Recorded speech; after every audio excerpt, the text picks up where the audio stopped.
Coaches Direct presents Legends of the Game. Learn football fundamentals from the top college coaches in the country. Frank Beamer, Bobby Bowden, John Cooper, Frank Solich, Bob Toledo, Joe Paterno, Boyd Epley, Mack Brown, Philip Fulmer, and Tom Osborne. Tradition. Nowhere does it run deeper in college football than at the University of Texas. The Longhorns began playing football back in 1893, going undefeated in that first season. And in the years that followed, UT has consistently ranked among the nation's best, winning more football games than all but 3 schools in the entire United States. From the orange jerseys to the hook 'em horns hand signal to the Eyes of Texas fight song, all signifying the deep love and long tradition of University of Texas football. In December of 1997, the Texas tradition took a new turn when the Longhorns hired Mack Brown as their new head coach. In 10 years, Brown turned the North Carolina Tar Heels into a football power. But in his new job, Mack was not about to mess with Texas. Instead, he decided to tap into the deep reservoir of Texas tradition. The results were immediate and amazing. Brown established strong ties with the high school coaches, built a tremendous bond with the lettermen, and in the process gained unbelievable support. Brown's infectious enthusiasm and passion for the game of football had immediate results. First in recruiting, where he has consistently been among the nation's best, and secondly on the field, as the Texas Longhorns under Mack Brown are once again one of the most feared and talented teams in the nation.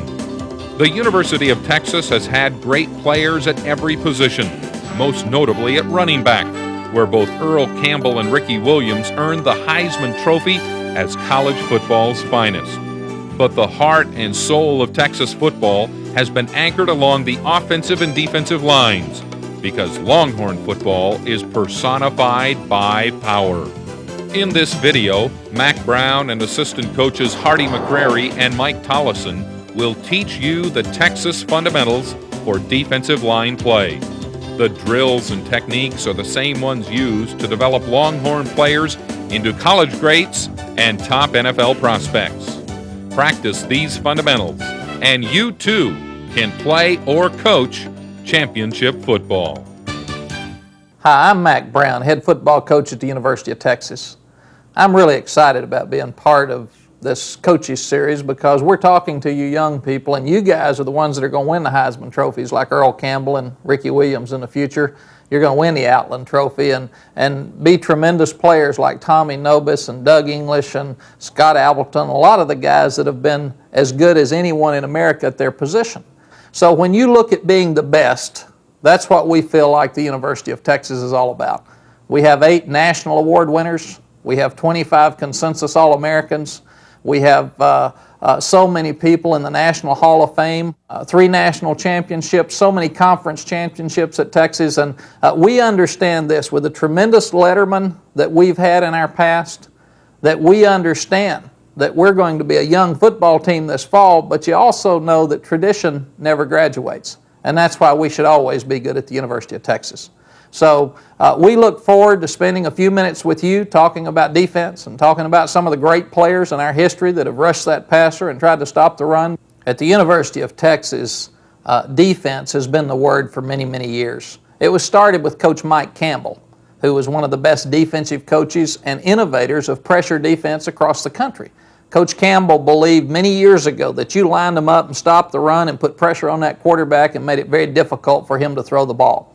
Coach Carl Reese and our defensive staff have the same philosophy. We're going to line up and be very aggressive on defense, very much like the Tommy Nobises and the Tony DeGreats and Kenneth Sims of the past, because we have had some of the best defensive players ever. So we want to continue with that same philosophy. We want people, when they come before 80,000 plus people in Royal Memorial Stadium, to understand that they're not going to be able to run the football, but they also better get that pass in the air real quickly because we're going to have some people coming after him. We've established to play in that front four at the University of Texas, you got to be a tough guy. And you got to be a guy that's going to bring your lunch and stay there and fight from that first period to that last period. And we like to rotate guys to keep a fresh guy in there because the most important aspect of playing in the front four for us is ball get-off. And you'll hear our guys talk about that in a few minutes because if you let the offensive player get the jump on you, you've got absolutely no chance. So we need to get off the ball as quick as we possibly can, and we're going to hug that line of scrimmage. And then we need to attack the guy because in college football, as well as high school football or pro football or junior high football, you've got to stop the run to be successful. If you let a team run the football on you, number one, they beat you down and wear you out. Number two, they have tremendous ball control. And if they have possession of the ball a lot more than your offense, you're not giving your offense a fair chance to be successful. And obviously, the more opportunities they have to score, the better chance that they'll score a lot of points on you. So our total philosophy is get the great stance and start, be fundamentally sound, BGO, get off that ball before that offensive guy, have a lot more fight and stay low. You got to get under his pads to control him, but you have to stop the run. Now, the thing that we want to do is stop the run on first down and make it second long. When you get them in second long and third and long, that's when we like to tee it up and go after that passer because that quarterback doesn't like to have his guys trying to protect when we know they're going to pass. So our philosophy would be simple. You get off that ball quick and you stop the run. You put the offensive team in a second long and a third and long, and you be as quick out of that stance to get to that quarterback as you possibly can, and you need to let him know that you're going to be back there all day.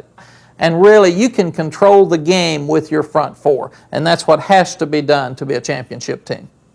We've talked about the tremendous coaches in the past here at the University of Texas, and specifically the defensive coaches like Mike Campbell.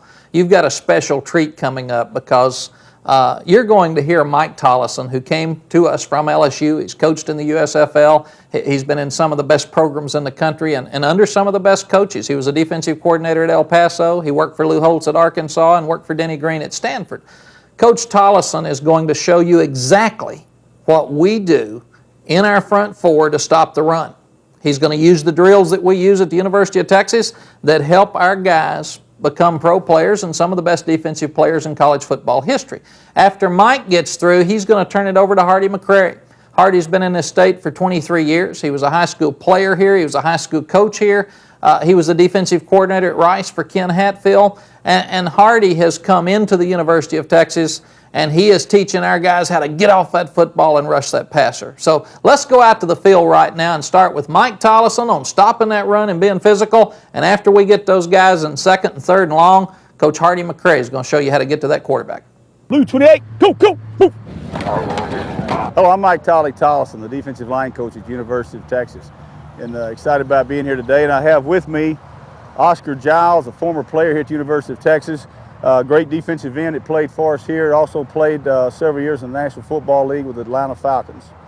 And the first thing we're going to talk to you about today is a stance. The thing that we really stress at the University of Texas with our front four is what we call BGO, or ball get off, okay? The first thing we have to establish at the line of scrimmage defensively is we want to attack and create a new line of defense with our front four. And in order to do that, we have to achieve a proper stance. We use a three-point stance, but everything, and the reason we like that, we feel like we can adjust better out of a three-point stance. We have better ball get off out of a three-point stance.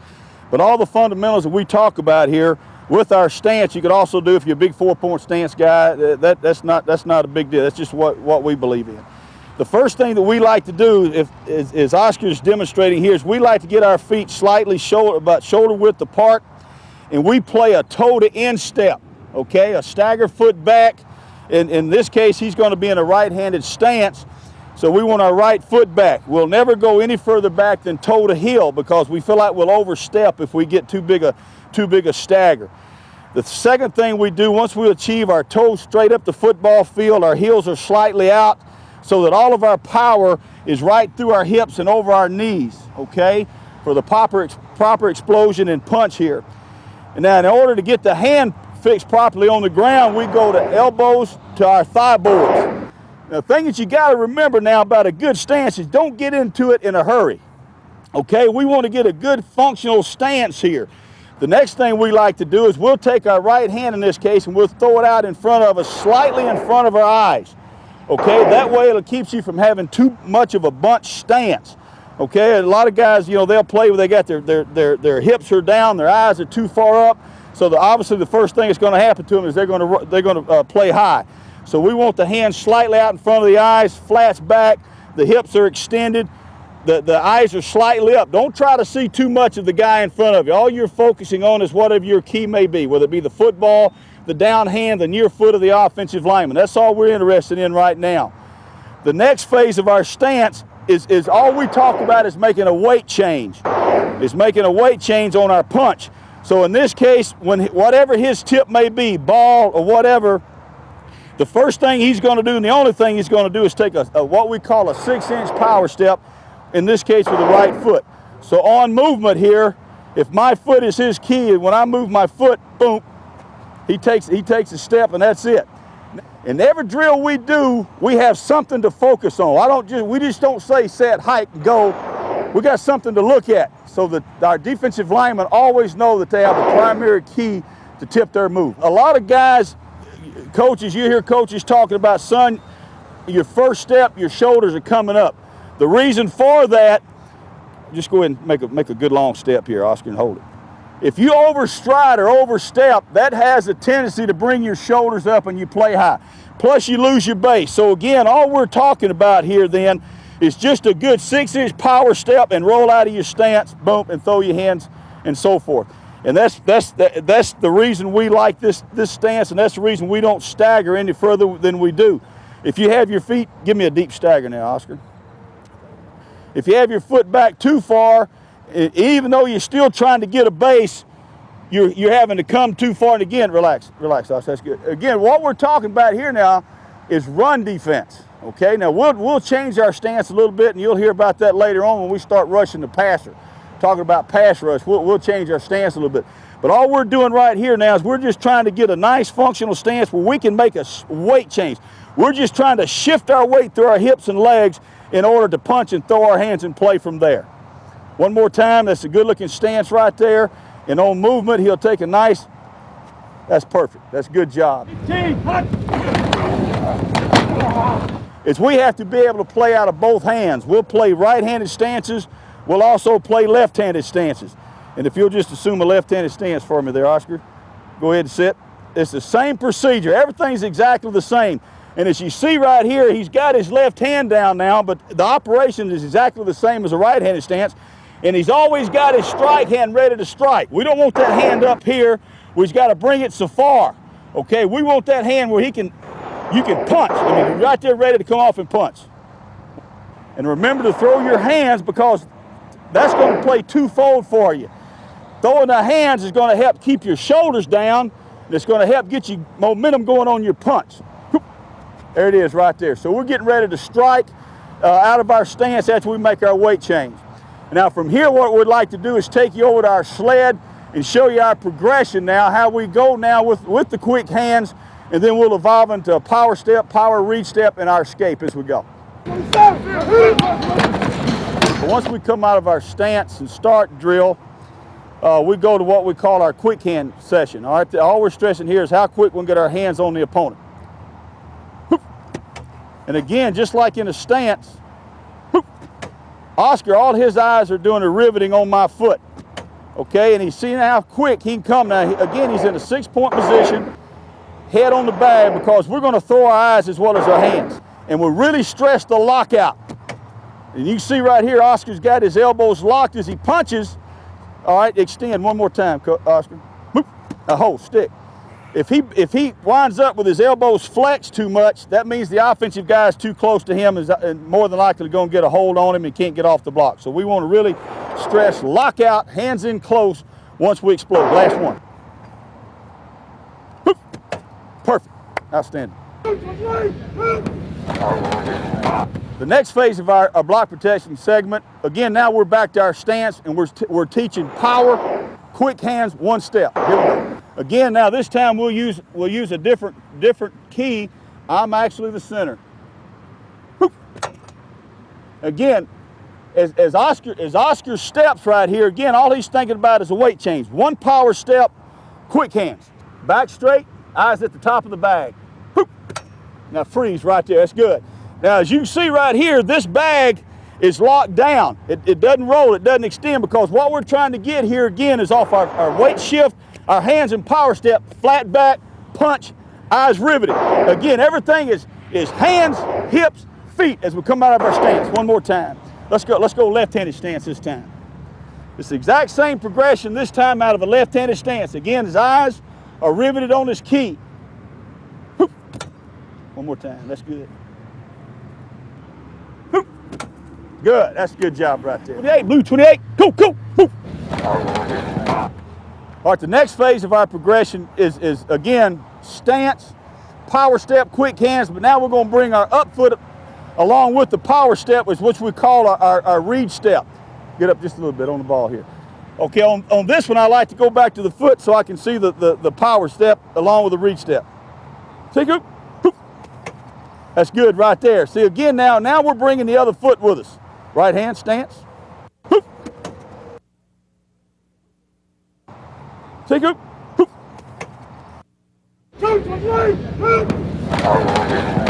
Now the final phase of our run block protection segment is the escape. And again, our defensive line, we do these drills every day, okay?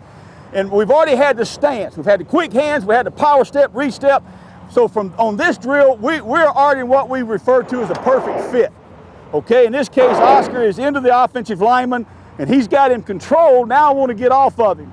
All right, and the things that we do, and Oscar do this as we go, we're going to come off to escape off to our right in this case. Our right arm is going to be power arm, our right hip's through, and then we're going to literally wheel off the bag, okay? A common mistake that a lot of young defensive linemen make is as they try to escape, they try to rip, okay, or they try to swim. Those things are fine in pass rush. Show me a swim, Oscar. All right, as you can see, if you're trying to escape off of a run block, you're exposing your body too much with a swim, and if you try a rip, right there. The good offensive linemen, all they'll do is clamp down and pull you down to the ground and you can't get off of them. So therefore, we call what we refer to as a wheel technique. It's like the wipe on, wipe off, if you will, a little martial arts involved.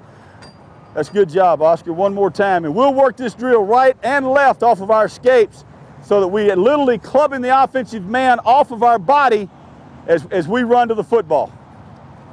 Again, here he goes when he's ready, because the key has already been established. The ball get off has already taken place. And from here, what we talk about, the ball's the issue. I'm off the guy's trying to block me. Now I'm in hot pursuit to the guy carrying the football, and we're going to try to arrive there in a real bad disposition. Again, as we shed and release, power arm, right arm, hip through, wheel, and go make a play. I'm Hardy McCrary, the defensive end coach at the University of Texas, and Coach Tollison's done a great job showing you our run techniques. I'm going to expand that into our pass rush techniques. Also going to be using Oscar Giles, who you've already met, and we're also going to get some good help out of Tom Herman, who played at Cal Lutheran and who is one of our offensive assistant coaches. Okay, as we approach the pass rush part of the segment here, there's three things today we want to emphasize. Coach Tollison has already talked about the stance. We'll come back and show you a slight adjustment when it is a pass rush situation. So we're here today to emphasize BGO, or ball get off, is the most important thing in pass rush at the University of Texas. The second thing is the use of hands, hand escape and hand placement. The third thing is body angles. So today in our drills and in our schemes, that's what we'll try and emphasize today on those three things. What we're going to talk about first is the stance. In a pass rush situation, we're going to use the basic stance that Coach Tollison already described and taught you, but we will make some slight adjustments on a rush call or in a long yardage situation. The number one thing is we tell the player to get comfortable in a stance where he can get his first two steps upfield as quick as possible off of total ball movement. We turn our eyes in slightly towards the football so that we've got a great view of the football, because we want, when the football flinches, we have got to be a part of that. The second thing is we will allow the rusher to elongate his stance somewhat. You'll see his drop foot back here drop back a little bit so that he can lengthen his stride. His tail will also come up in the air slightly. In some cases, he might move his front hand a little bit further so that the stance is more elongated, so that as soon as the football flinches or the offensive lineman flinches, we want to be upfield with 2 steps as quick as possible. At the University of Texas, we use a small ball that is brightly colored to reinforce the focus on the football. That's the #1 and most important thing in pass rush, is getting off on the ball. We call it BGO. The #1 drill we start with every day and can't get enough reps onto this is our ball get off drill right here. We get in a pass rush stance right here. We're getting great ball movement, and we're trying to get as low as we can through the chutes with a good base. You can notice Oscar's tail's up in the air, he's got his foot back, and he's rolling off the ball. We emphasize totally look at the football in a pass rush situation. 28, blue 28, go, go, move. Okay, the next progression here is our hoop drills. And our hoop drills here, we're trying to emulate coming off the corner, learning to run with body lean, dipping that shoulder, and getting on the edge of a tackle, and getting the feeling with both the right and left shoulder of coming off the edge and turning the corner at the quarterback. As we can see Tom there with his ball get off, emulating the edge, running the edge of the offensive lineman, turning the corner, and one of the most important parts is the finish right there for the sack of the quarterback. The second part of the progression here is for the rusher to get the sensation of leaning against the offensive tackle right here. So I will apply pressure as Oscar comes off the corner. Oscar, you can go on your own. So that he gets the sensation of the lean right there, of getting that shoulder down. Here we go, we've got Tom doing the same thing with the other shoulder, tightness to the hoop, getting that shoulder down, and finishing strong.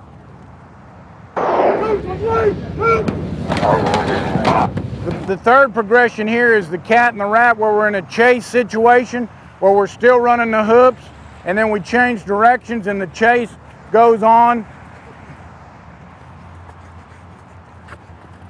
And we're learning to run the hoops, dipping that shoulder. All right, what we're emulating here in the last pass rush drill is the use of hands.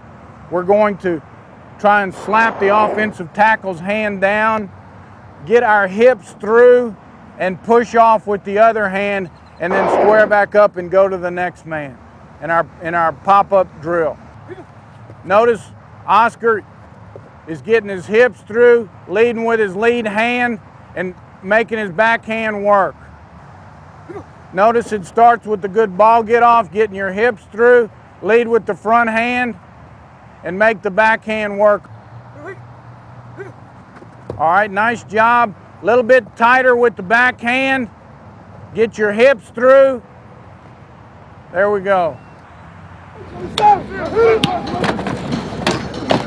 The most important part of this drill right here is beat the set. It's just beating the offensive lineman out of his stance, getting a great twitch off the football right here. You see Oscar in his pass rush stance right here with his butt up in the air, turning the corner and exaggerating the rip technique. This, like all of our drills, we're working in a right and a left-handed stance with the offensive tackle just trying to beat us to the set. We're trying to beat him off the ball and out of his stance, close with the rip to the quarterback. Great ball get off. We beat the corner right there, and then we turn and cover up for a play downfield with a big man hit. 28, blue 28, go, go, move. All right, we're looking for the overset by the tackle, and here's where we counter and come inside, close to the quarterback, and then we try and cover up downfield. Now we're going to take you inside and show you some pass rush games on our chalk talk. At the University of Texas, Coach Tolles and I and Coach Reese, our defensive coordinator, we believe in using games up front, really for two reasons. One, to take advantage of pass protections, different protections, and secondly, to disrupt the draw game. So one of the most important components of pass rush is we must maintain lane integrity. As we have here on the diagram, this would be a base pass rush lane integrity, where the two ends are responsible for contain. They've got to stay on the upfield or outside shoulder of the quarterback threat. The two inside rushers have got to be your A, B gap rushers. They must be in the face of the quarterback and be in the inside draw lanes. Therefore, when you run these pass rush games, you must switch these responsibilities. The tackles have to take the ends' responsibilities, the ends have to take the tackles' responsibilities, and still maintain the 4 rush lanes that are required to be successful in rushing the passer and stopping the draw game. Our first game is a tech stunt, and the tech stunt, quite commonsensically, is the tackle will go first in a tech stunt. Once again, the tackle is going to rely on great ball get off. He's coming off the line, takes a short jab step to make him believe he's an upfield rusher, and then he is going to push towards the face of the tackle. He cannot be pinned by the tackle because now he's becoming the contained rusher. He and the end basically are trading lane responsibilities. Now the end's job is to start upfield to draw the tackle's block, and now as he starts upfield and the tackle clears, he's coming off the tail of the tackle, reading the set of the guard. If the guard's eyes come on him, he's coming inside into the A lane. If the guard's butt goes down, he's now coming off the tail of the butt, and he is the A-B gap rusher. So now we have simply changed rush responsibilities but tried to disrupt the pass protection. On our ed now, the end is going first. The end will start with a 45-degree step upfield, once again reading the tackle, and he's coming down inside to be the A-B gap rusher. Now the tackle's job is, as the end's was, he must get up in the line and draw the block but not be pinned, and now come off the rear end of the end, and now he's also pushing for contain right here. Once again, take advantage of pass protections, and secondly, disruption of the draw, so they're both good second and third long down calls. Okay, our combination package rushes are called mix-its. And on a mix-it now, we'll get a 4-man game going as opposed to the 2-man game going. This is once again a great third down call, second down long yardage call, and once again great for the screens and the draws trying to turn our defensive line loose. So on a mix-it, we will run a Tex on the strong side with the 3 technique, pushing for contain, the end upfield trying to draw the tackle's block, coming underneath the guard. On the split end side, now we will run an exit where the end now goes first, reading the guard, guard's eyes come on him, he comes underneath, guard's rear goes down, he comes off the tail. The tackle pushes upfield trying to draw the guard block, comes off the end's rear and pushes for contain. As you can see, gives pass protection problems and definitely can deter the draw blocking schemes that we see both in all levels of football. That would be a mix-it for us. So you've seen 2 2-man games and now 1 4-man game that we use extensively here at the University of Texas. All right, tying everything together now, we were talking about out on the field as far as base technique, proper stance, and so on. We're going to get right into the meat and potatoes now about what we do against the run defensively.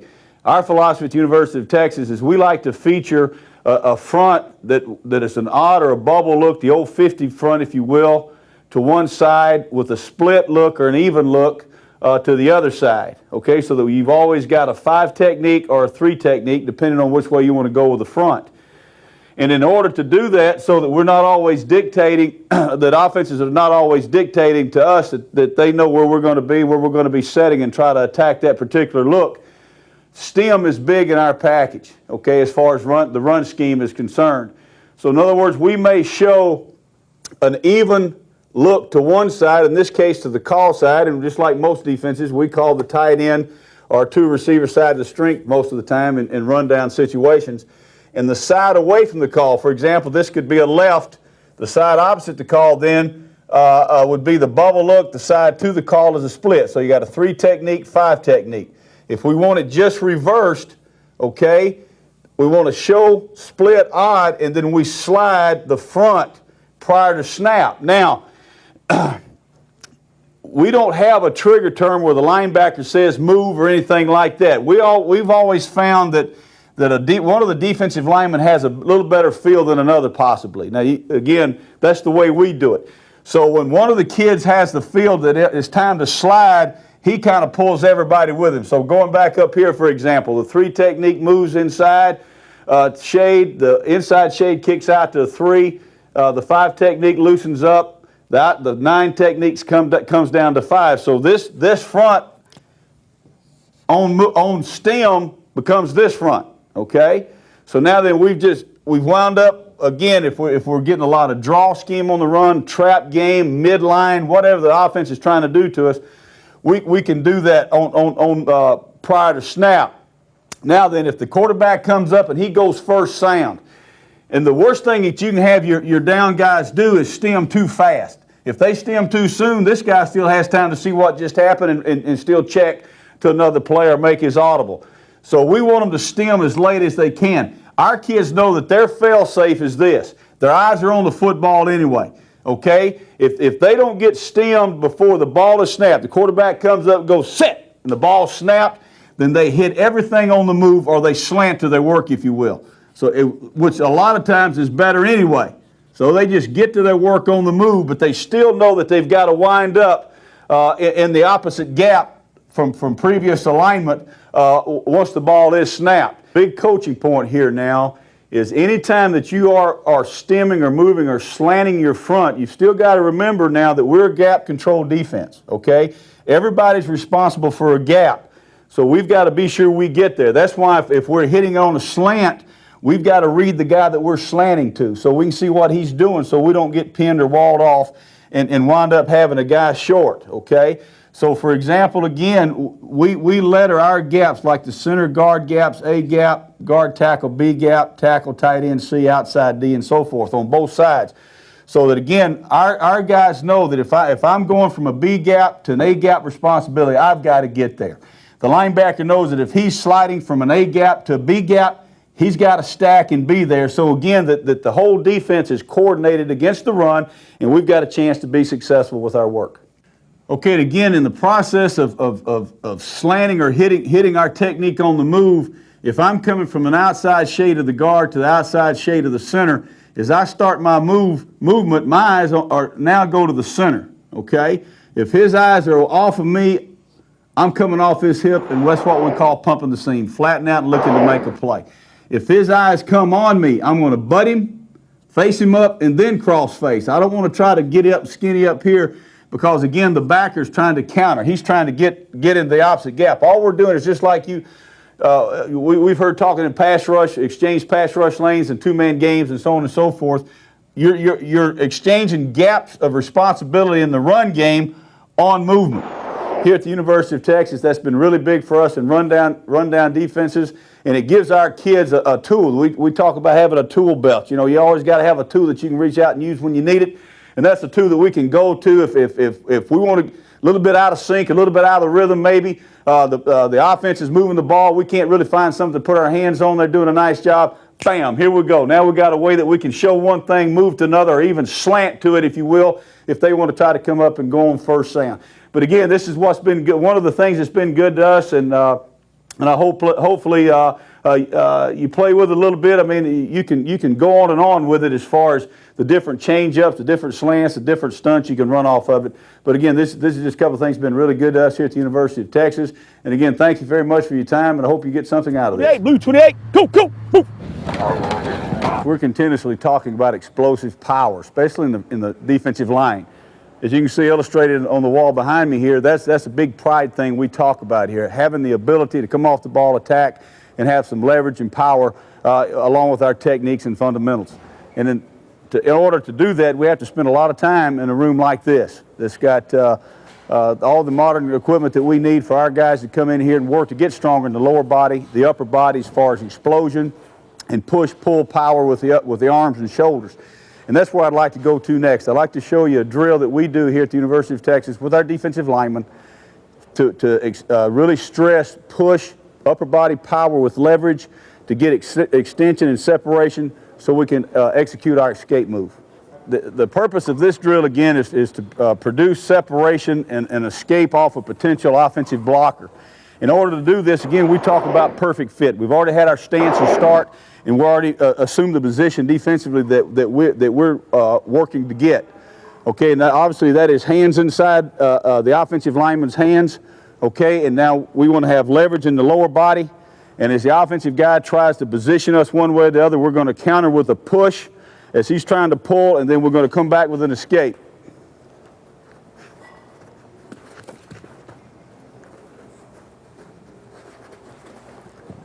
And that's the escape part of it. The position we want to assume here is the perfect fit position. As a defensive player, Oscar is the defensive player in this case. He wants his hands inside the offensive lineman. Okay, the offensive lineman now is going to try to get position. He's going to try to get leverage on Oscar. Oscar, therefore, is going to counter with a push as the offensive lineman's trying to pull. Now, when we execute this drill, we go right, left, right, and then execute the escape. And then we'll come right back and reverse the procedure so that we're getting an escape off both sides of the offensive lineman.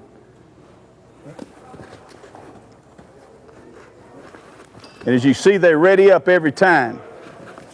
They ready up every time. Good job, Oscar, coming back. Again, the whole key to this drill now is don't try to make it a rapid fire drill. Again, everything we're doing in our progression of block protection with the defensive line is that we're constantly working on fundamentals and technique, getting the technique down to the push and the pull. One more time. Let's go the other way now, okay? Yeah, you're going to start to your... There we go. All right, ready, back up. Again, we're not trying to get in a hurry. Just get position. Get position. The offensive lineman executes, then we counter. Now we want to escape to the other side. The ball's the issue, go make a play. Good job. Excellent. And again, the one thing here again that we want to emphasize on all of these drills as we finish off a potential block, the ball now becomes the issue. Go make the play. Get the guy, carry the football on the ground with a nasty disposition. Now we want to show you 3 different pass rush moves. These 3 moves are based on reading the set of the offensive lineman. The whole basis, as we talked about outside, is threatening the man with BGO, with speed on the outside, but also reading the set of the offensive lineman while not slowing down, using his body weight against him. The first one deals with an inside set by an offensive lineman, where he is going to set heavy inside, protect inside, and I'm reading that he is on the inside of my number. So as I threaten upfield and he sets, and I notice that he's setting inside, I want to reach for that hand as we did outside and as we talked about hand movement, pull that shoulder down, look for the soft shoulder, and now get my feet and shoulders past the blocker and accelerate to the quarterback. If he goes to overset on me to prevent my speed from the outside, then we come with a counter rip. On the counter rip, one of the true coaching points is we must threaten him upfield enough to get his body and hips open. And now, grabbing with a hand with our explosive power, using his body weight against him, rip and come open and finish the sack. And the third and final technique is the bull rush, which involves a butt and separate technique. Once again, when the offensive lineman is trying to deep set us, we're going to use his body weight against him to sack the quarterback or apply pressure. So I come off the football with my great BGO. I'm threatening him with speed, but when I recognize that the offensive lineman is giving me a deep set, I'm now going to turn into him, explode with my face and hands off a lead foot, play with leverage, and drive him and his body weight into the quarterback, producing the sack or the pressure from a collapsed pocket. I want to emphasize once again that we only use 3 pass rush techniques at the University of Texas. The first one, number one and no question, is BGO is built on speed. Coming off the corner. We're going to create coming off the corner. Then if they use their body weight to try and stop that, we're going to counter and come underneath. And third, if they deep set on us and try and take away our speed rush, we'll turn it into a physical game and go with the bull rush. Hopefully you've gotten those three techniques down and you can work on those. At this time, I'd like to bring Oscar and Tom in and thank them for their hard work today, and let you young guys out there know that through this hard work that Coach Tollison has taught you, that Coach Brown has talked about in my techniques, that you too can become a fine football player that has a great experience in the game. There are a lot of different reasons a young guy would choose to play football. It may be to win the Heisman Trophy like a Ricky Williams or an Earl Campbell. It might be to be part of a national championship team like a lot of the guys here at the University of Texas have been fortunate enough to be part of. But it may be just because you like the game, and it may be because it's fun and it's competitive. Probably the reason I would encourage you to play football are because of all the lessons that you learn. Football develops great character. I'm a guy that had some knee operations. I'm a guy that was on some losing teams, and even as a young coach, lost a lot of football games. But it's still been worth it to me. You learn when you get knocked down to get back up. You learn how to compete and try to do the best that you can do to win, but not at all costs because you stay within the rules. You learn how to delay some of that individualism you have as a youngster to be part of a group and part of a team. And you learn what teamwork's all about. You learn how special it is to be excited with a group when that group has done everything they need to be to win the game and be successful in that dressing room after the game. You learn how tough it is after a loss in that dressing room when everybody feels bad and everybody feels like they let each other down. But maybe more than anything else, you learn how to gain self-confidence and walk with your head up because you've overcome a lot of things that may not have anything to do with being the best guy on the team or the best guy in the league or the best guy in the country. It may have more to do with being the best that you can be, because that's what you're trying to do, is develop your personality and set your goals as high as you can, but goals that you can reach for the rest of your life. As we talk about football at the University of Texas, all of those things are very important, but we also want our guys to have a good time. We have fun at practice. We have fun in that dressing room after wins. We regroup and get ready to compete after losses. But we want our guys to learn how to speak publicly, and we want them to get their resumes in line and get ready for life after football, because we think that's what football teaches the guys. And we think if you will look at these videos and you will participate in football and you'll give it everything you've got and you'll listen to your great coaches that are out there across the country, you'll be far ahead of the other young guys that didn't participate in football when it's time for you to go make a living and help lead your family with the values that hopefully your coaches and your family have given you. I was very lucky to be raised in a family where Eddie Jelly Watson, my grandfather, is the winningest high school football coach in Middle Tennessee history. So I grew up with a great respect for my granddad as a role model, as a granddad, and my father, who was a coach and a principal and then superintendent in the school business.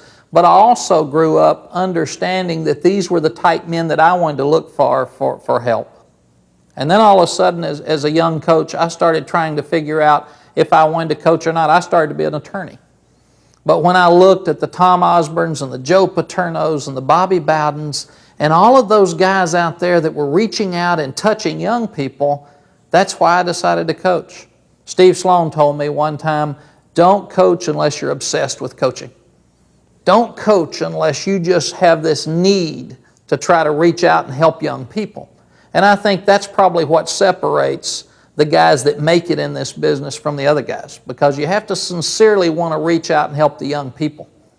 So as a young coach, I used to go to every spring practice I could attend. I would sit and listen to every coach that I respected in the world. And I think my grandfather gave me the gift of respect for those who have done it and those who have done it within the rules. Because we at the University of Texas, like all the coaches, feel that if you're not doing it by the rules, then you're really not being successful. So the thing I would say is find that role model and watch him very closely. Find the guy that you feel like you want to be like and go to him and learn from him. And we have great high school coaches in the state of Texas. Many of them could be head coach at the University of Texas. We have tremendous middle school, junior high coaches in the state of Texas. And we're all so lucky to have them teaching the young guys before they get to this level that it helps our job so much. But I would think that as I speak to you, we have a real need for character and guys who love this game and guys who want to teach, because so many of the families across the country are broken now, and we're finding that we need extensions of that family in football. I feel like there's three things that I love about football. The number one thing is being in the dressing room with a group of guys that have overcome adversity and won a big game, even maybe if somebody thought we weren't supposed to win it. And it's even better if it's on the road, because that's tougher. And then you can get on that plane together as a staff and a team and come home with that feeling of joy and accomplishment, and then have 10,000 crazy Longhorn fans meet you at the airport. Now, I feel like that's good stuff. The second thing I would say that I enjoy so much, I really enjoy our staff meetings, because I like being around our coaches. And many of them are friends of mine, and I like to talk to them about what they feel like they got accomplished, and being in that staff meeting with talking personnel about what we can do to help excite this young guy, because he has a lot of ability, but he's not getting there yet. And the third thing I would say that I probably enjoy the most, hearing from the ex-players that come back, and maybe even their experience wasn't as good as they thought at the time, because we had to be tough on them and make some hard decisions for them. But to have them call back and say, Coach, I remember 10 years ago, you jumped me about this, and it's probably the best thing for me to have grown up at that time that's ever happened to me in my life. And I think those would be the three things that I enjoy the most about coaching. We at the University of Texas are very flattered to be part of this great video series, because there's so many tremendous coaches that are trying to help you learn more about the game of football. The thing that we know is football has been very good to us, and we're really happy, and we love the game, and we enjoy every day of the game, understanding there's some crisis, but we've learned how to take those crises and turn them into positives through football. Outside of the military, probably football gives you the best lessons in life about trying to learn the team concept and trying to do some things maybe that you don't want to do every day that are really best in the long run for you to be successful. So the thing I would ask you to do is I would ask you to find those role models that you want to look up to, because they're happy and they're living the life that you would like to live, and you can learn from them and go study those guys. Because whether it's a young player out there or it's a young coach out there, we all have a responsibility to make sure that we leave this great game better than we found it when we decide to move on. Thank you for being part of our series. I hope you've enjoyed this tape by Mack Brown and his assistants. Mack, of course, has had great success at the University of North Carolina and most recently at the University of Texas. And he's an experienced, knowledgeable coach, and of course has great insight into the area of defense. And so I hope very much that you enjoyed what Mack and his coaches had to offer in the way of defensive line play. This Legends of the Game video is one in a series of instructional tapes made for coaches, athletes, parents, and fans of the game of football. There are a total of 10 tapes available covering all aspects of football. We sought out the best coaches in the country in order to produce top-quality instructional tapes. If you would like to order additional videos or receive more information about the Legends of the Game series, call 800-230-3831 or write us at Coaches Direct in Lincoln, Nebraska. You may also fax us at area code 402-465-8849, or you can visit us on our website at www.coachesdirect.com. Thank you for your interest in the game of football.